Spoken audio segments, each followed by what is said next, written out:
Hablando con científicos. Un programa de cienciaes.com para divulgar los avances de la ciencia contados por sus protagonistas.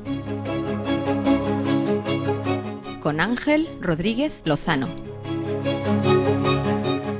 Hoy os invitamos a escuchar Memoria mecánica de las bacterias. Hablamos con Iago López Grobas.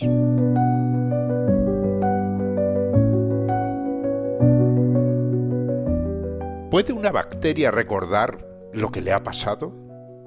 Hoy en Hablando con Científicos, el investigador Iago López Grobas nos lleva al interior y al exterior de la bacteria Escherichia coli para contarnos un descubrimiento sorprendente.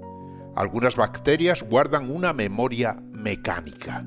Eso quiere decir que no solo responden a cambios químicos de su entorno, sino también a estímulos físicos como fuerzas, presiones, curvaturas. Cuando se enfrentan a antibióticos, estas bacterias cambian de forma, se alargan como espaguetis y se doblan. Pero lo más interesante viene después. Cuando el peligro desaparece, recuerdan dónde se doblaron y usan esa información para decidir por dónde dividirse. El estudio, realizado por un equipo multidisciplinar de la Universidad de Valencia, utiliza los conocimientos en biología, en física y en modelización matemática para comprender mejor el comportamiento de las bacterias.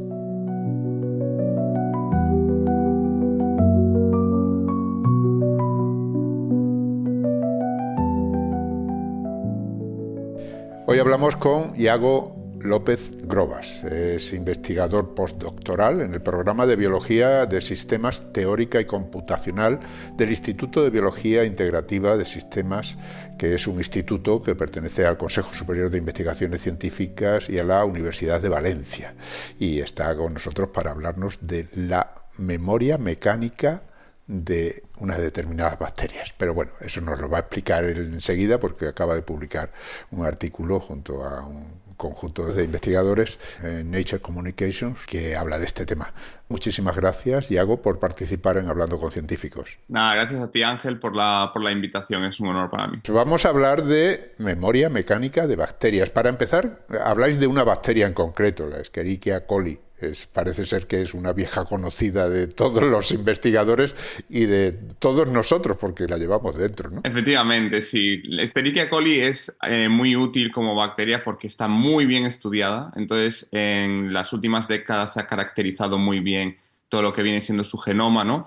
Y la gente que nos dedicamos a otras cosas que no son genómica con esta bacteria, pues podemos estudiarla ya teniendo una base sólida sobre la que partir. Y efectivamente, como bien has dicho, esta bacteria la llevamos todos dentro de nosotros. Está en nuestro intestino y, de hecho, algo curioso es que esta bacteria dentro del intestino vive en diferentes estados y puede llevarse a este estado de filamentación, ¿no? Que es de lo que va el artículo que acabamos de publicar, cuando se vuelve un poco virulenta o patógena para nosotros. O sea que en un momento determinado, aunque la tengamos todos, digamos que nuestra relación deja de ser amigable por alguna razón y provoca enfermedades. ¿Qué tipo de enfermedades puede provocar? Sí, efectivamente. O sea, esta bacteria realmente cuando siente que algo no va bien en el organismo, ¿no? Lo que hace es detiene su sistema de replicación y empieza a crecer, a aumentar en tamaño. Y esto es algo que crea como problemas, por ejemplo, intestinales, etc. Bien, cuando hablamos de esta bacteria y del comportamiento, has mencionado ya que se ha estudiado mucho, ¿no? Se ha estudiado su genoma, entiendo, es decir, cómo se comporta, digamos, por dentro, ¿no? Pero vosotros miráis algo distinto, lo miráis de otra manera, ¿no? Miráis cómo se comporta por fuera, por eso habláis de memoria mecánica, o sea, de cuestiones mecánicas, cuestiones físicas, ¿no? Porque esta bacteria tiene un comportamiento muy especial, ¿no? Cuando se le ataca con un antibiótico, por ejemplo, ¿no? Bueno, no es tan especial. Realmente no responde de manera diferente a los antibióticos que el resto de bacterias. En ese sentido, puede hacer varias cosas, ¿no? Una bacteria, cuando la atacas con un antibiótico, puede morir. Puede decidir ir a un estado como de hibernación, como si fuera una especie de oso, ¿no? Que decide, pues voy a echar tanto este tiempo sin comer y sin alimentarme del medio, no me replico, no gasto casi nada de energía porque siento que mi entorno es tan hostil que prefiero aislarme en mí misma, ¿no? O puede tener una mutación genética, que es la distinción que hacías antes, ¿no? De lo que le pasa por dentro versus lo que pasa más bien en el exterior. Y esas mutaciones genéticas le dan una resistencia extra al antibiótico que la está rodeando. Entonces son mecanismos bastante comunes de reacción, digamos, al antibiótico. Y como bien decías, nosotros en concreto lo que estudiamos fue la flexibilidad, las características de su membrana, pero sí que es cierto que también ligamos lo que pasa dentro con lo que pasa afuera, ¿no? Porque estudiando estas características mecánicas de la membrana, vemos qué hace la bacteria dentro, qué cambia dentro en la bacteria cuando, por ejemplo, la sometemos a un estrés físico, mecánico. O sea que, en cierta medida, las bacterias se comportan como nosotros cuando estamos enfermos, ¿no? Cuando nos cambia la cara. Sí. Empezamos no solo a tener fiebre, sino que además nos quedamos más blancos, no sé. Hay un aspecto externo que indica que algo nos pasa. A la bacteria les pasa igual, ¿no? Cuando encuentra, como tú decías, pues un ambiente hostil que puede ser simplemente porque hay un antibiótico que lo que quiere es matarlas, ¿no? Entonces la forma de resistir es cambiar de aspectos. Y estas cambian de aspecto de una forma muy curiosa, ¿no? Porque habláis de filamentos. A ver, ¿cómo se comporta una bacteria en esas condiciones y cómo cambia de aspecto? Vale, pues las bacterias normalmente tienen una forma esferocilíndrica. Y lo que ocurre es que se empiezan en su ciclo de vida normal, se alargan, doblan su tamaño y luego se parten a la mitad, se dividen. ¿Qué pasa cuando no lo hacen y en lugar de eso deciden ir al estado de filamentación? Lo que ocurre ahí es que justo se saltan este último paso, el de dividirse. Es decir, solo se alargan, se alargan, se alargan, se convierten en un esferocilindro que es muy largo. Es como la diferencia entre un paquete de fideos y de espaguetis, ¿no? Yo siempre pongo ese ejemplo porque los fideos al fin y al cabo es lo mismo que un espagueti, pero el fideo es versión corta y el espagueti es la versión larga. Cuando coges un paquete de fideos son mucho más numerosos que el paquete de espaguetis, ¿no? Pero sin embargo tienen un tamaño mucho menor. O sea que se alargan. O sea, cambian sus dimensiones. Se ve claramente que cambian sus dimensiones. Se convierten en, tú lo has dicho, filamentos, ¿no? Efectivamente. Y lo curioso es que lo que ocurre dentro de ellas no es tan distinto con respecto a cuando están en su estado normal, digamos. Porque a pesar de alargarse, ellas siguen fabricando todo lo que necesitan para dividirse. Es decir, ellas están listas para que cuando tú les des la oportunidad de que el ambiente vuelva a estar sano, vuelva a estar bien, puedan ejecutar esa división y se partan en muchos trocitos pequeños de nuevo. O sea que cada filamento, en un momento dado, cuando las condiciones vuelven a ser amigables, recupera, digamos, su actividad habitual, ¿no? Normal, y se divide. O sea que en cierta medida esos filamentos es simplemente una forma de resistencia, como la que tú decías antes de la especie de hibernación que pueden llevar a cabo. Correcto, sí, es una forma de resistencia, se considera como tal. Y un poco la hipótesis que hay detrás, bueno, son varios mecanismos de resistencia, ¿no? Primero porque si piensas en cómo vive una bacteria en nuestro organismo, y en el ambiente, están siendo atacadas, ¿no? Como cualquier especie, por otra especie que las quiere comer. Entonces, cuando se alargan y se vuelven filamentosas y aumentan tanto su tamaño, les dificulta a aquellos atacantes el ser comidas, porque tú si te vuelves lo suficientemente grande, luego no cabes dentro del atacante, ¿no? Entonces, básicamente no pueden ser digeridas. Eso por un lado. Y en el tema de los antibióticos, lo interesante es que cuando filamentan, minimizan algo que se conoce muy bien en las matemáticas, que es como el ratio, el cociente entre la superficie y el volumen. ¿Vale? Explicando un poco esto, es básicamente lo que intentamos obtener cuando la comida, por ejemplo, tenemos una pieza de comida que está muy caliente y la intentamos cortar en trozos pequeños para que se enfríe más rápido. ¿Por qué hacemos eso? Porque maximizamos la superficie de contacto de esos trozos pequeños de comida con el aire, ¿no? Si lo dejamos todo dentro de la misma pieza, sin cortar, va a enfriar mucho más lento. Pues la bacteria es lo mismo. Cuando filamenta, lo que hace es no dejar que su superficie esté mucho en contacto con el entorno. Entonces, si hay un antibiótico en el entorno, le compensa estar en ese estado de filamentación. Cuando está feliz y hay muchos nutrientes alrededor, le interesa cortarse en muchos trozos pequeñitos y volver a ser su estado normal para maximizar la superficie de contacto con el entorno y absorber esos Ajá. nutrientes. Bueno, o sea que ya tenemos ahí una bacteria que cambia de forma. Y claro, vosotros estudiáis esa nueva cara de la bacteria, ¿no? Estudiáis esa forma que adquiere la bacteria y cómo esa forma se presenta ante nuestros ojos. O sea, si se curva, si no se curva, si es más largo, más, ¿no? O sea, os fijáis en la física que se observa desde fuera. Efectivamente, o sea, lo hacemos por varias razones. Primero, la filamentación es interesante por lo que acabo de explicar, ¿no? Que es un mecanismo como de resistencia que puede ocurrir en nuestro organismo. Ocurre también en comunidades bacterianas que se llaman biopelículas, que son 1000 veces más resistentes a los antibióticos que las bacterias individuales. Entonces, es una característica de las bacterias que está presente en muchos mecanismos de supervivencia, ¿no? Y la razón por la que estudiamos cómo se curvan estas bacterias, cómo cambian estas geometrías cuando son tan largas, porque estamos acostumbrados a verlas en el microscopio de manera aislada, pero cuando viven en nuestro entorno, en nuestro organismo, realmente forman parte de algo mucho más grande. Por ejemplo, en el intestino están apretadas por todas partes, o bien por otras bacterias, o bien por otras células, bien porque nosotros ejercemos alguna presión física sobre ellas. Entonces nosotros queríamos ver en un entorno un poco más natural cómo reaccionan y qué les pasa a estas bacterias que realmente se doblan literalmente, ¿no? Estos filamentos que se doblan. Y un poco lo que vimos fue eso, que realmente sí que responden a este estímulo, ¿no? Cuando doblas las bacterias, algo les pasa dentro que cambian la dinámica de las proteínas y de las cosas que tienen en su interior. Pero hablas de que se doblan. O sea que ese, digamos, espagueti que decías, la forma que coge la bacteria una vez que está en ese entorno hostil, además no es un espagueti recto, sino que además tiene unas dobleces en unos puntos determinados muy concretos, y vosotros os habéis fijado en eso. Efectivamente, podemos decir que es un espagueti al dente, digamos. No es ni muy cocido, pero tampoco digamos que es rígido, ¿no? O sea, naturalmente se doblan. Ya cuando las ponemos en un sustrato, ¿no? Normalmente para estudiarlas las ponemos en una base que es un gel. Los filamentos se van adhiriendo al gel y de forma espontánea generan esta curvatura. ¿Por qué generan esta curvatura? Bueno, porque podemos imaginar que si tenemos algo muy, muy largo, ¿no? Y intenta expandirse hacia los lados, puedes pensar que los extremos de la bacteria están intentando empujar hacia los lados para seguir creciendo y creciendo y creciendo, ¿no?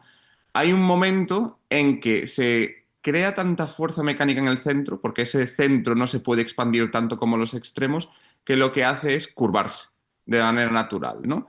Y luego nosotros también las forzamos a curvarse para estudiar de manera más controlada qué les pasa en su interior. Entonces lo que hacemos es en este gel dibujamos patrones que nosotros decidimos con las curvaturas que nosotros queremos.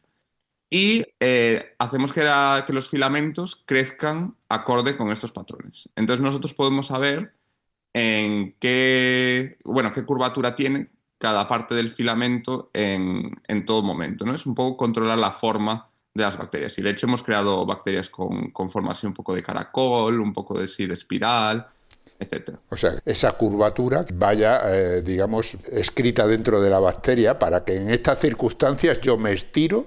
Además se estiran mucho, ¿no? Comparado con su tamaño normal. ¿Qué diferencia hay de tamaño, que nos hagamos una idea? Sí, pues mira, fíjate, una bacteria de estas de coli en su estado normal son unos 2 micrómetros y aquí podemos llegar incluso hasta 80 micrómetros en casos bastante exagerados, pero lo normal, 40 micrómetros o así, te puedes encontrar. O sea, de 20 a 40 veces más larga se puede hacer. Claro, esos filamentos pueden además enrollarse, imagino, unos con otros y formar esa biopelícula que tú comentabas hace un momento. Sí, bueno, la biopelícula, de hecho, se origina a través de bacterias que se dividen en su estado normal. ¿Qué pasa con la biopelícula? Que cuando las bacterias empiezan a formar estas comunidades bacterianas, ¿no? Lo que ocurre es que llega un momento que se empiezan a dividir los papeles. Dicen, somos tantas, estamos dentro como de una comunidad, ya somos como una pequeña sociedad aquí, ¿no? Vamos a distribuirnos los roles para optimizar, digamos, la manera en la que sobrevivimos, nos adaptamos al medio, trabajamos, etcétera. Entonces sí, hay algunas dentro de esa comunidad que filamentan por ciertas razones que, bueno, de hecho no son muy conocidas. Claro, es que cuando has mencionado lo de las biopelículas, yo he asociado con algunas informaciones que dan, ¿no? De que los hospitales están buscando formas siempre de pelear contra esos biofilms que le llaman, precisamente para poder tener ambientes estériles y que no ataquen a los enfermos. Las biofilms realmente son muy persistentes, o sea, y yo creo que es muy fácil entender por qué, ¿no? Porque cuando las bacterias están en las biofilms, no solo se dedican a explorar, a nadar, que es lo que hacen en su estado normal, sino que también empiezan a crear un polímero alrededor de ellas, ¿vale? Es como si decidieran vivir en un edificio, se empezaran a construir su propio edificio para vivir con sus muros y todo eso. Entonces, claro, tú imagínate, si tú intentas quitar a todo un vecindario de un edificio, ¿no? Es difícil simplemente por poner un tóxico tal que todo el mundo salga. Alguien se va a quedar dentro y si ese alguien logra sobrevivir y el tóxico no le ha llegado, va a empezar a replicarse de nuevo, ¿no? Porque tiene todas esas paredes, tiene toda esa estructura, digamos, para seguir viviendo. Porque las bacterias hacen justo eso, ¿no? Si se te queda alguna dentro de esas paredes y no puedes erradicarla, va a empezar a dividirse de nuevo y claro, los antibióticos al fin y al cabo normalmente intentan acabar con las células, pero no con esas paredes que ellas crean, ¿no? Bueno, pues tenemos más o menos presentada la bacteria, qué es lo que hace cuando se encuentra con una situación así. Evidentemente es una bacteria que puede ser nociva en un momento determinado porque crece demasiado, y conocer todos sus aspectos, no solo por dentro, sino también por fuera, y sobre todo el por qué se le pone, digamos, esa cara determinada, porque claro, no nos vamos a quedar solo en que esta bacteria se ha doblado de esta manera y ya sabemos que se doblan por aquí. Además habrá que buscar las causas, y ahí habéis estado vosotros trabajando y analizando el problema desde muchos puntos de vista, ¿no? Efectivamente, sí. Al final nosotros lo que estábamos interesados en ver es ver cómo se cambia la maquinaria interna, si las bacterias respondían a estas dobleces, ¿no? Si cuando estaban en su ambiente realmente y filamentaban y se sentían oprimidas por las bacterias que las rodeaban o cualquier estrés mecánico que pudieran sufrir, si eso realmente informaba a su interior. Y efectivamente lo que descubrimos es que sí, que la maquinaria interna que tienen cambia. En específico nos centramos en el mecanismo de división. Y yendo todavía más al detalle, en lo que nos fijamos es una proteína que es muy, muy dinámica, muy, muy bonita de ver, ¿no? Porque es realmente algo que se mueve en una bacteria normal de polo a polo. Es como si la proteína esa estuviera, fuera la pelota de un partido de tenis, ¿no? Y estuviera yendo de un lado al otro del campo todo el tiempo. Pues aquí igual, la bacteria básicamente lo que hace es llevar esa proteína, bueno, no es que la bacteria la lleves, la proteína se desplaza de un polo a otro.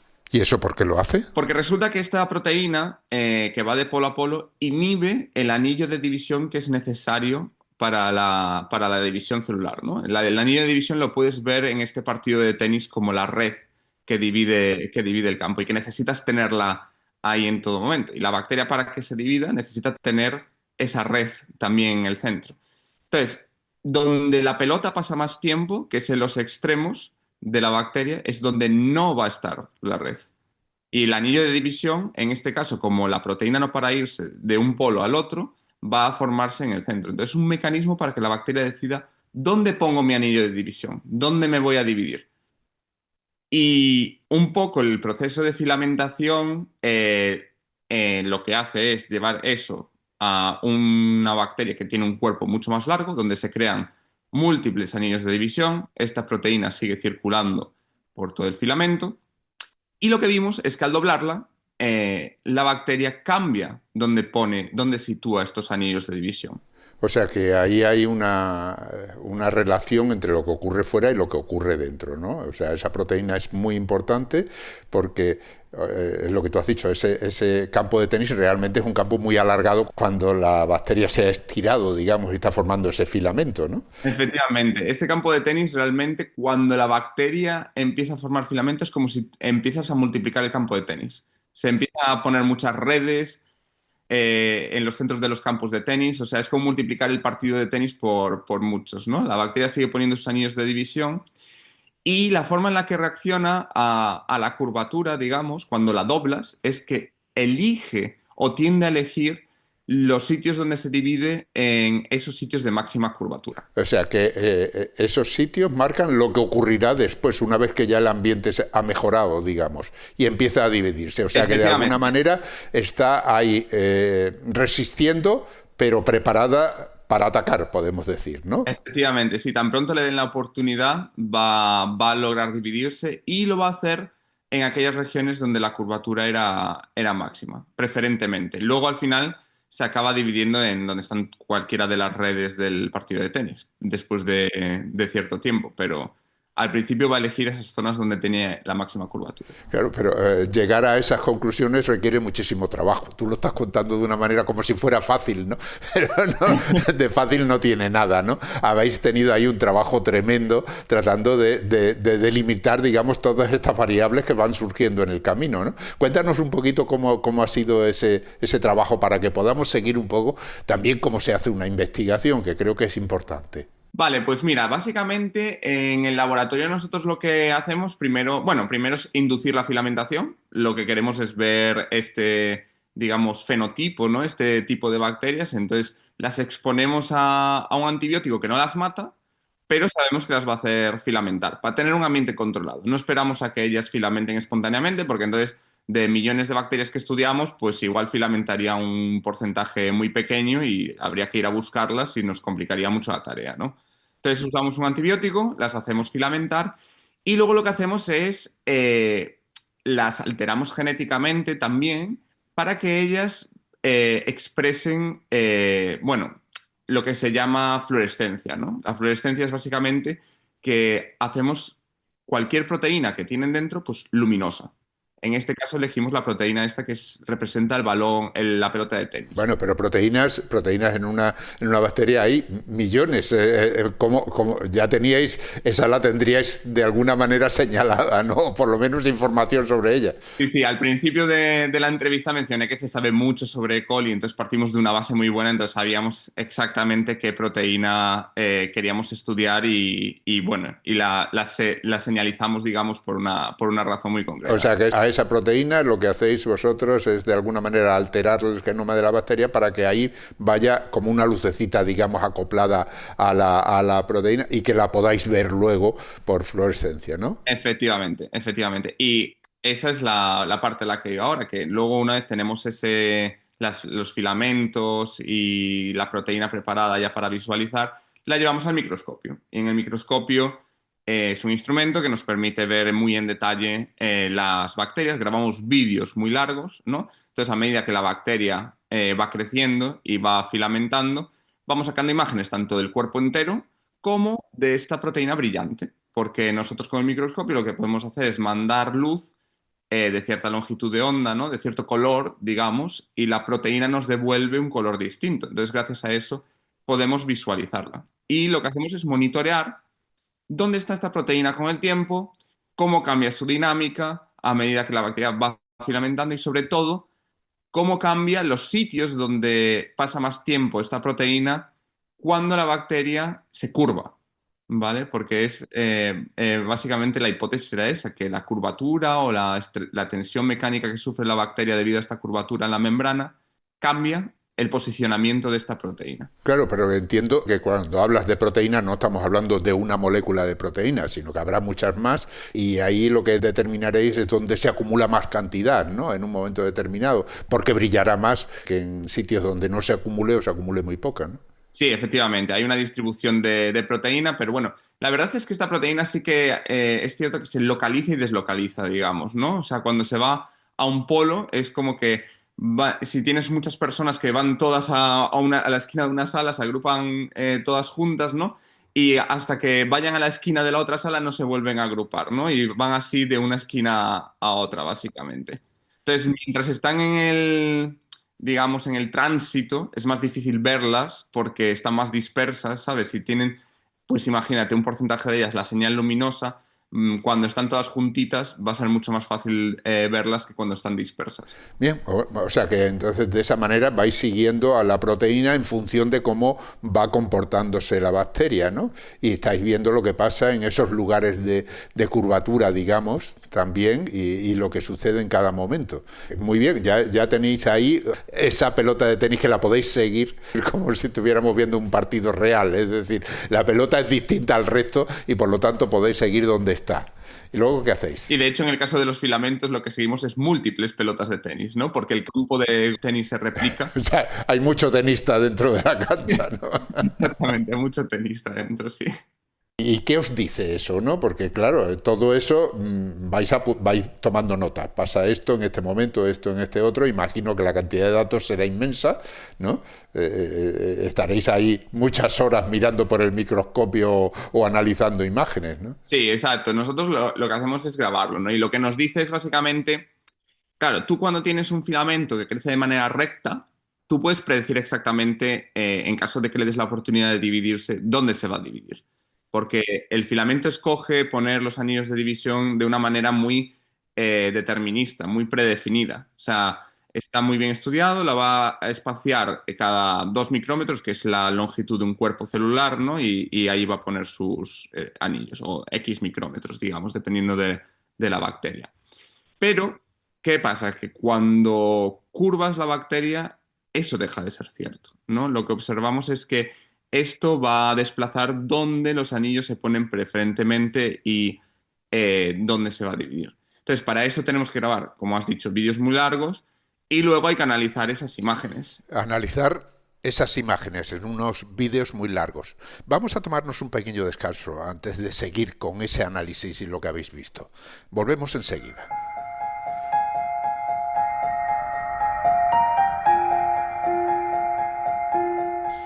Estáis escuchando Hablando con Científicos, un podcast de cienciaes.com para divulgar la ciencia de la mano de sus protagonistas. En nuestra página web, cienciaes.com, podéis encontrar más de 500 entrevistas con científicos de todas las disciplinas. Os invitamos a escucharlas y compartirlas en redes sociales con vuestros amigos y conocidos. Cienciaes.com ofrece un conjunto de podcasts de acceso libre y gratuito a través de iTunes, Spotify, Google Podcasts, iVoox, TuneIn y muchas más plataformas. Todo en cienciaes.com.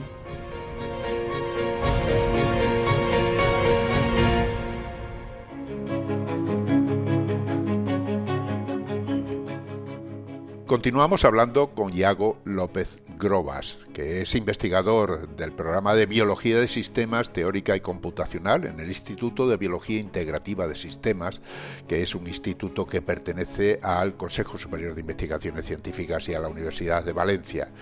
Como decíamos, ha publicado recientemente junto a un grupo de investigadores, un grupo multidisciplinar, como nos contará después, un artículo muy interesante que habla de la memoria mecánica de las bacterias. Hablabas de cómo estabais haciendo esa investigación, Iago. Decías que grababais vídeos muy largos del comportamiento de las bacterias para estudiarlas, ¿no? Lógicamente esa es mucha información que hay que estudiar después. Cuéntanos, ¿cómo continuó esa investigación? Pues primero de todo lo que tenemos que hacer es separar lo que es bacteria de lo que no es, ¿no? Cuando tenemos la imagen tenemos pues el entorno y tenemos pues defectos en el sustrato, porque evidentemente no podemos crear geles que no tengan, que sean súper limpios. Entonces, entrenamos al ordenador para que pueda distinguir lo que es bacteria de lo que no. Y eso consiste básicamente en hacer dibujitos en la pantalla y decirle, esto es bacteria, esto no es bacteria. Y lo haces así para una serie de casos. Esto se conoce como machine learning. Y llegado un momento, pues el ordenador es capaz de distinguir y de decir, vale, aquí tienes todas tus bacterias, todos tus filamentos, aquí tienes lo que no es bacteria, ¿no? Y a partir de ahí, pues nos es ya mucho más fácil caracterizar lo que ocurre dentro digamos. Bueno, estáis viendo lo que ocurre dentro, pero claro, como he dicho, todo esto son comportamientos de cara a un futuro de la bacteria, ¿no? De lo que pueda ocurrir después una vez que las condiciones se normalicen. Tendréis que hacer un seguimiento, lógicamente. Sí, efectivamente. Por eso hacemos vídeos muy largos, ¿no? Y esto lo hacemos gracias a algo que se llama... O sea, podemos cambiar las condiciones del entorno de la bacteria para, como acabas de decir, devolverla al estado natural, al estado conveniente para que ella se divida, ¿no? Y esto lo hacemos mediante otra técnica que se llama microfluídica. Y la microfluídica es un sistema de pequeñas tuberías, digamos, donde ponemos a las bacterias. Y ahí nosotros lo que hacemos con esas pequeñas tuberías es que le podemos poner exactamente lo que nosotros queremos, ¿no? Entonces, hay durante cierto periodo de tiempo, unas cuantas horas, que le ponemos el antibiótico, la dejamos filamentar, la bacteria crece, se curva y cuando creemos que ya tenemos un filamento grande, curvado, le suministramos otro medio líquido que no tiene el antibiótico para empezar, le damos la oportunidad de dividirse y tiene pues nutrientes para que se pueda dividir y replicar. Y entonces ahí es donde podemos ver en qué sitios ha decidido dividirse después de haber quitado el antibiótico, ¿no? Gracias a este sistema de tuberías que nos permite controlar los medios de una manera secuencial, además. O sea que de alguna manera vosotros habéis ido siguiendo a la bacteria a medida que cambiaba, porque la obligabais a cambiar añadiendo ese ambiente, digamos, nocivo para ella, habéis ido apuntando todo lo que ocurría y luego, una vez que la situación se normaliza, comprobáis si recuerda lo que le ha pasado anteriormente, ¿no? Estáis ahí viendo si tiene memoria y si eso que ha ocurrido antes tiene relación con lo que ocurre después. Efectivamente, sí, eso es lo que hacemos porque, claro, cuando cambias el medio hacia las condiciones convenientes, ¿no? La bacteria, el filamento, de alguna manera, recuerda dónde estuvo curvado, recuerda lo que le ha pasado mientras estaba en ese periodo de estrés, de exposición al antibiótico, ¿no?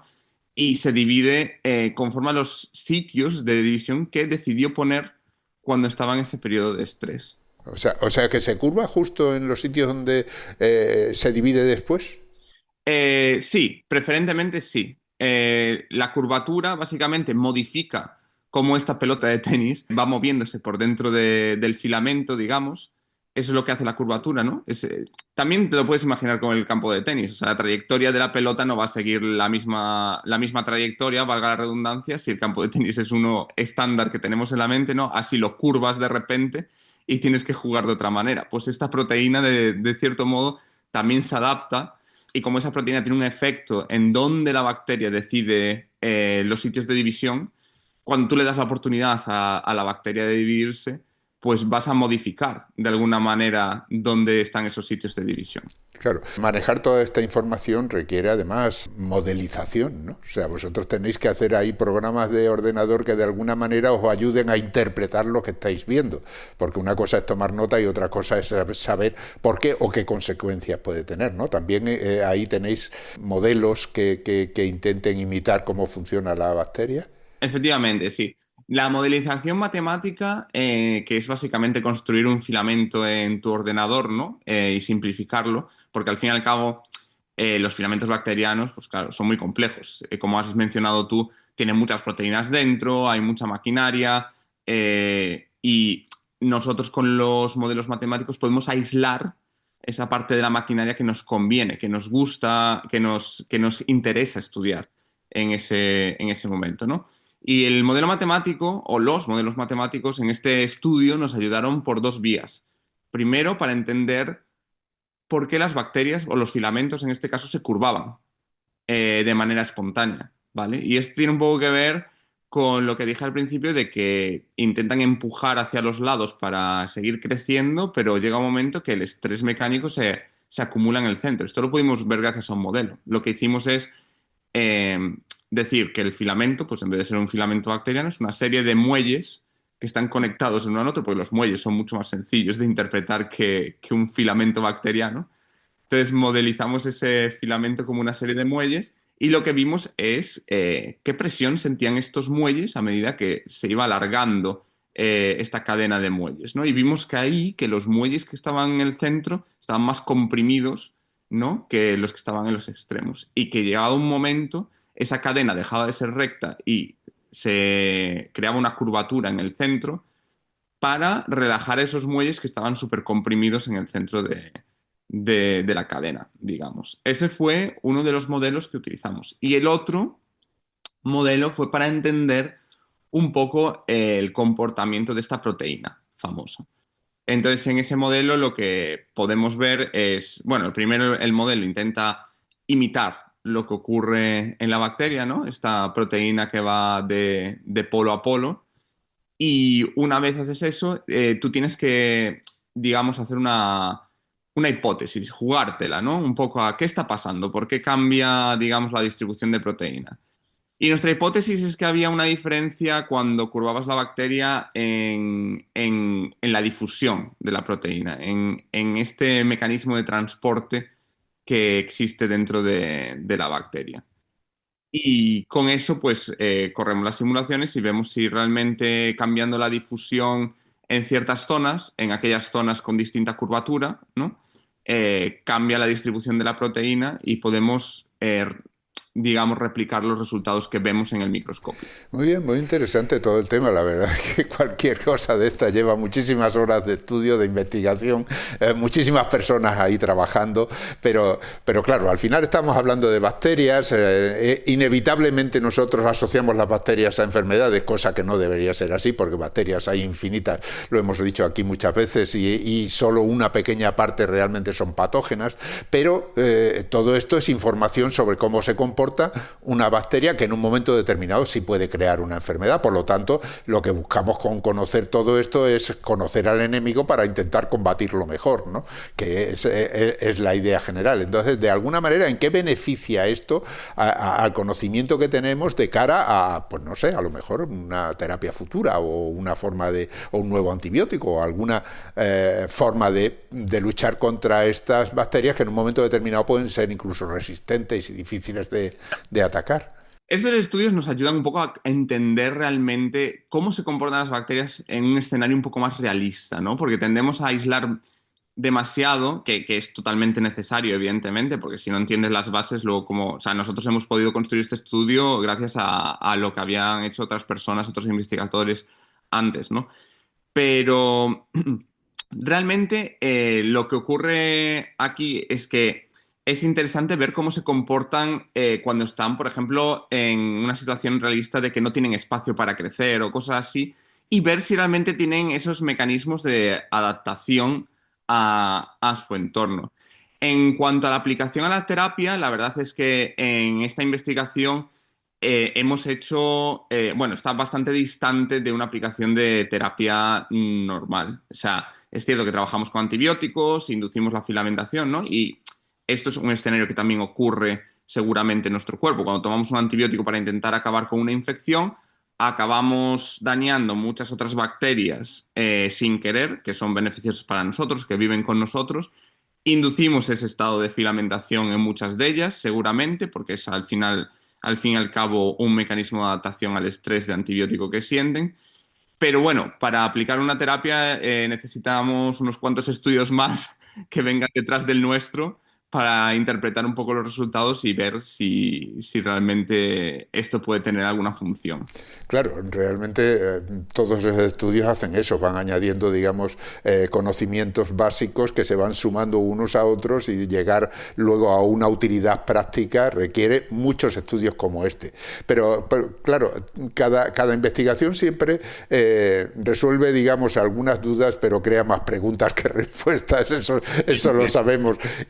Y vosotros, imagino que esto os ha dejado también una serie de preguntas por responder que marca un poco el futuro de la investigación, ¿no? ¿Cómo está eso? ¿Qué vais a hacer ahora que ya tenéis esta información y ya la tenéis publicada y está ahí para que alguien pueda continuar y llegar a esa supuesta mejora de una terapia en un momento determinado aprovechando este mecanismo? Pero vosotros seguís adelante investigando, ¿no? Efectivamente, sí. Mira, hay varias vías, ¿no? Te cuento primero digamos, la más relacionada y luego te cuento mi favorita.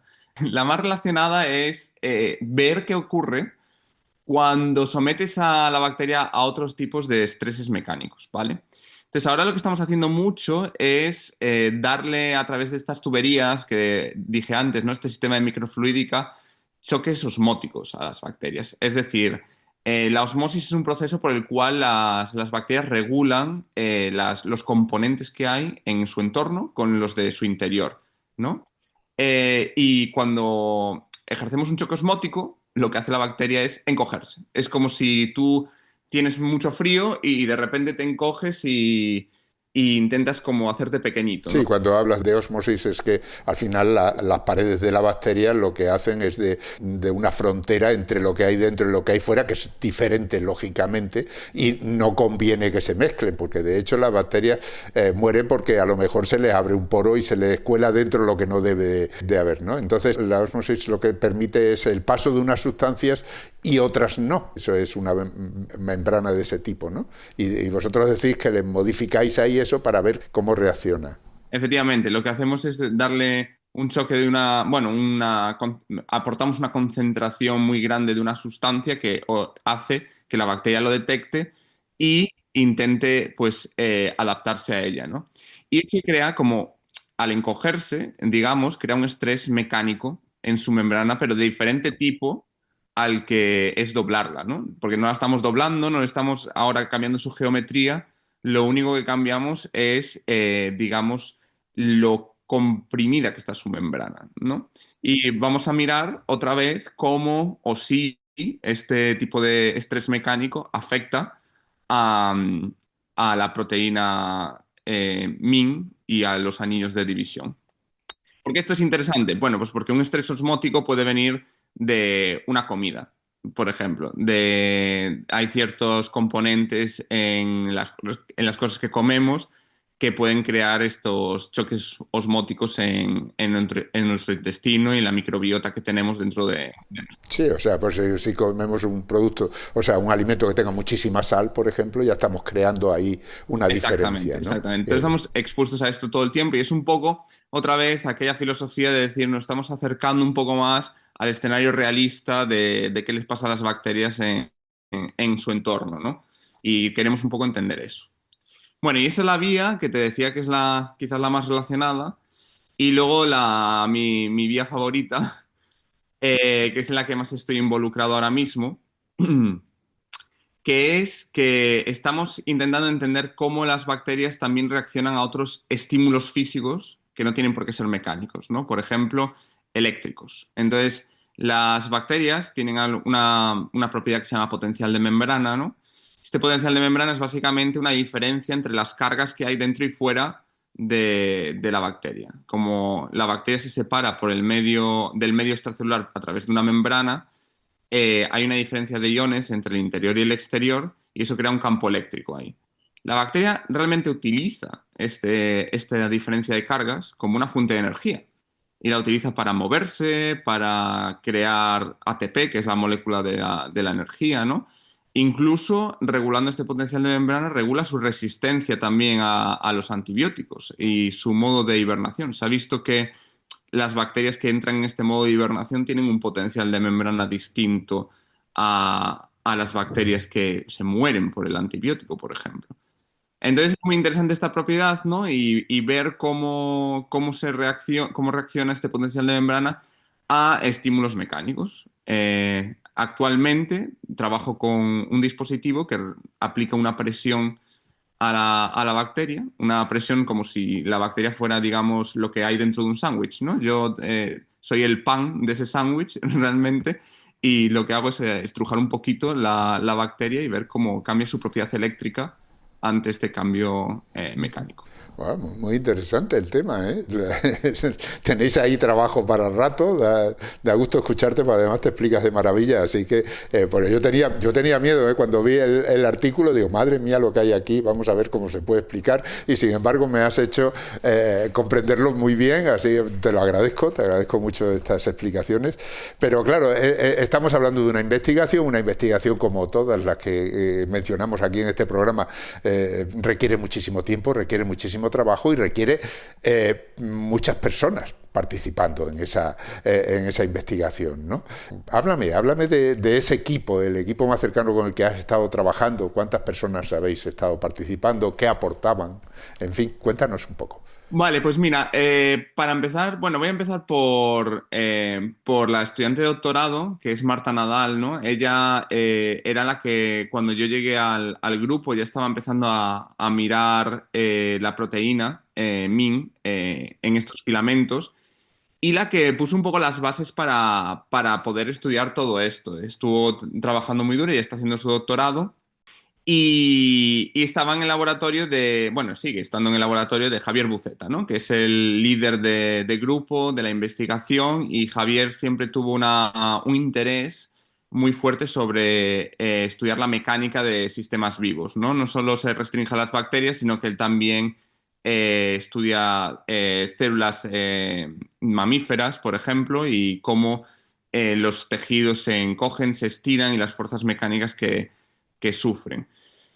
Y también por la temática esta de la microfluídica, ¿no? Lo que hemos hecho es una colaboración con un departamento de la Universidad Politécnica de Valencia, porque ellos, o gracias a ellos, pudimos fabricar los substratos estos que guiaban la curvatura de los filamentos, de poder obligar a las bacterias a curvarse por ciertas zonas concretas. Nosotros no tenemos exactamente esa tecnología ahora mismo en nuestro centro, ¿no? Entonces necesitábamos de una ayuda externa y ellos en la UPV tienen lo que se llama la sala limpia, ¿no? Y en esta sala limpia se fabrican estructuras muy, muy pequeñitas a nivel micrométrico y se llama sala limpia porque está libre de polvo y todas estas impurezas que necesitas que no haya, que no existan, ¿no? Para poder crear patrones tan pequeños sin ningún defecto.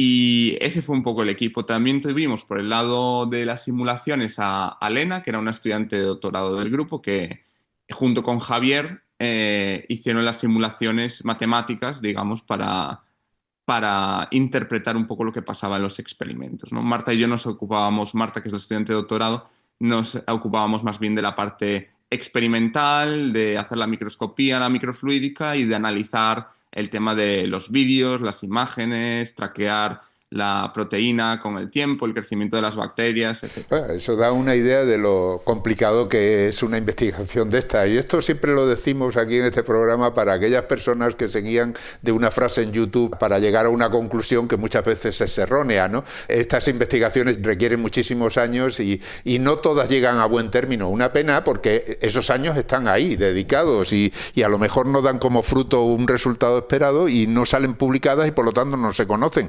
Pero el trabajo está ahí y hay muchísimo trabajo por medio. Así que, bueno, deberíamos estaros agradecidos todos por ese trabajo que le dedicáis, porque gracias a eso llevamos una vida mejor, ¿no? Vivimos más, tenemos tratamientos para determinadas enfermedades, por más que siempre quede cosa por hacer, ¿no? Bueno, dicho esto, has hablado del equipo y, como siempre digo, entre los oyentes hay estudiantes, alguno de ellos puede estar interesado en el tema, puede estar pensando ser científico en un futuro, le viene muy bien vuestro ejemplo y claro, nos interesa saber cómo ha sido vuestra trayectoria, ¿no? ¿De dónde te viene a ti este interés por este tema? ¿Te viene de lejos? ¿Cómo ha sido? Cuéntanos. Bueno, mi trayectoria es un poco turbulenta, la verdad. No sé, bueno, espero que sirva de inspiración a alguien, pero no es una trayectoria clásica, más bien lo contrario. Yo estudié física en la Universidad de Santiago de Compostela, ¿no? Y las empecé a estudiar realmente con la motivación de entender el origen del universo. O sea, nada que ver con biología, ni con bacterias, ni nada por el estilo. Pero al cabo de unos años, la verdad es que mis prioridades cambiaron y me gustaba el hecho de entender bien la física de las cosas, pero quería aplicarla a algo más real, algo más, bueno, no real, pero pragmático, digamos, algo que pudiera entender más bien el mundo en el que vivo y de ahí el hecho de aplicarla a los seres vivos, ¿no? Y me llamaba mucho eso de decir, bueno, pues voy a intentar aplicar la física a cómo se comportan los seres vivos que tenemos alrededor. Y esta motivación también vino alimentada porque tuve una muy buena experiencia haciendo unas prácticas justo después de mi grado en Portugal, en un laboratorio que está en Braga, el INL, y allí tuve la suerte de hacer un proyecto que ya tiraba hacia la biofísica, ¿no? Esto de mezclar un poco la física con la biología. Y bueno, luego de esto me fui a hacer un máster y en el máster, el trabajo de fin de máster también lo hice sobre regeneración de tejidos óseos. O sea, yo realmente lo que estudiaba era bueno, lo hacía patrones en una superficie y ponía células mamíferas en esa superficie para ver cómo se iban regenerando dependiendo de los patrones, ¿no? Y entonces me gustó mucho esto de decir, buah, pues mira, tengo la oportunidad de aplicar conocimientos que aprendí en física, ¿no? Propiedades mecánicas, técnicas como microscopía y todo esto a cosas vivas. Entonces de ahí decidí hacerme un doctorado en algo que mezclara ambos mundos, física y biología. Entonces me fui a Inglaterra, a Reino Unido, y hice un doctorado en la Universidad de Warwick. Y ahí es donde me encontré con las bacterias por primera vez. Un poco de casualidad, pero lo que me encantó de las bacterias es que son lo suficientemente independientes como para que no tengas que estar cuidando de ellas continuamente, porque, por ejemplo, mi experiencia con las células mamíferas en el máster es que tenías que estar alimentándolas, podían morir por nada, y las bacterias son mucho más resilientes, mucho más autónomas, entonces me permitía hacer otras cosas aparte de vivir para alimentar bacterias, ¿no? Y era una combinación un poco así, el equilibrio entre lo que quería de aplicación a seres vivos y lo que aprendí de física. Entonces ahí acabé el doctorado, que fue en comunidades bacterianas, de hecho, por eso también estudié biopelículas y algo que se llama enjambres de bacterias, que son bacterias moviéndose en una superficie de manera muy rápida. Es otro sistema, digamos, de organización, porque estas bacterias son como también se agrupan como en sociedades, ¿no? La biopelícula de la que hablamos antes es una de ellas, donde tienen estos muros y todo eso. Y el enjambre es más bien como una manada de, digamos, animales corriendo por la sabana, digamos. Es su modo de actuación. Entonces estudié estas comunidades bacterianas y luego ya empecé con los postdocs. Me fui a la Universidad de Oxford para estudiar un poco la interacción entre bacterias y virus en concreto bacteriófagos, que son un tipo de virus que se adhieren a la superficie de las bacterias. Y de ahí fue cuando me vine para España de vuelta, a Valencia, al laboratorio de Javier Buceta, y esto fue gracias a, bueno, pues financiamiento realmente de tanto del Gobierno de España como de la Unión Europea, que son, o sea, tal como funciona esto es que tú tienes ideas, digamos, como esto que te digo de estudiar la relación entre la bioelectricidad de las bacterias y el estrés mecánico, y tú sugieres ese proyecto y la Unión Europea o España te dicen si les gusta o no y te lo financian. Y yo tuve la suerte de que me lo financiaron y logré venirme para aquí y trabajar en estas cosas. Claro. Lo dices como si esa suerte no requiriera trabajo, ¿eh? Ahí hay que pelear con mucha gente. Sí que es cierto que requiere mucho trabajo, requiere sobre todo que pruebes, ¿no? Digamos, tu conocimiento, que hayas hecho algo por el campo, por la ciencia en los últimos años para que tenga un aval de que el proyecto que tú quieres hacer va a tener un futuro. Que también es cierto que, como tú mencionaste antes, hay muchos proyectos de estos que fallan y no llegan a ninguna parte y son perfectamente válidos porque también se aprende mucho de ellos, ¿no? Realmente. Entonces, pues bueno, yo creo que este tipo de financiación es buena para eso, para intentar experimentar las cosas que a ti realmente te llaman, ¿no? Que te financien estos proyectos y funcionen o no al final. Siempre vas a acabar sacando alguna conclusión y aprendiendo de ello. Muy interesante. Bueno, el tiempo se nos ha pasado volando.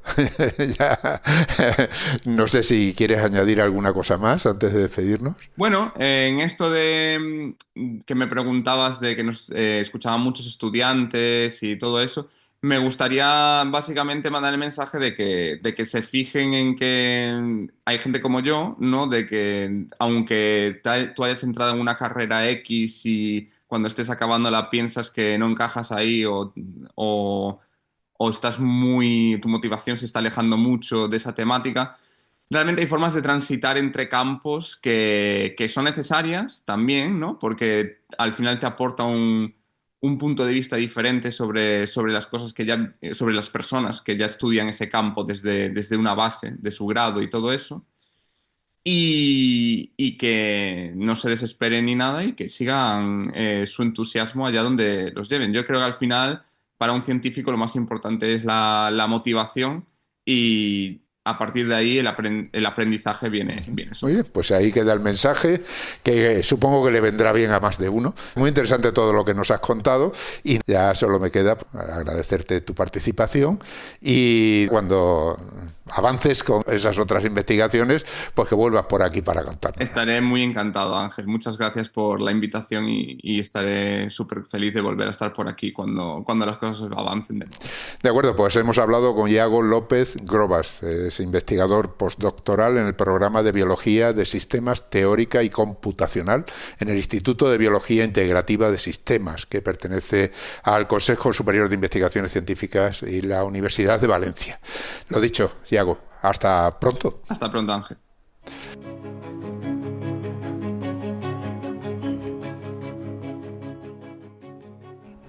Y como siempre, antes de despedirnos, tengo que recordaros que Hablando con Científicos y el resto de los podcasts de cienciaes.com son posibles gracias a vuestras donaciones. Es nuestra única fuente de ingresos.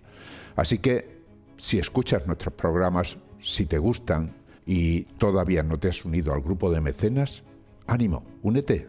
Visita cienciaes.com, pulsa el botón de donar y elige cualquiera de las opciones que ahí se ofrecen. Han escuchado ustedes Hablando con Científicos, con Ángel Rodríguez Lozano. Cienciaes.com, ciencia para escuchar.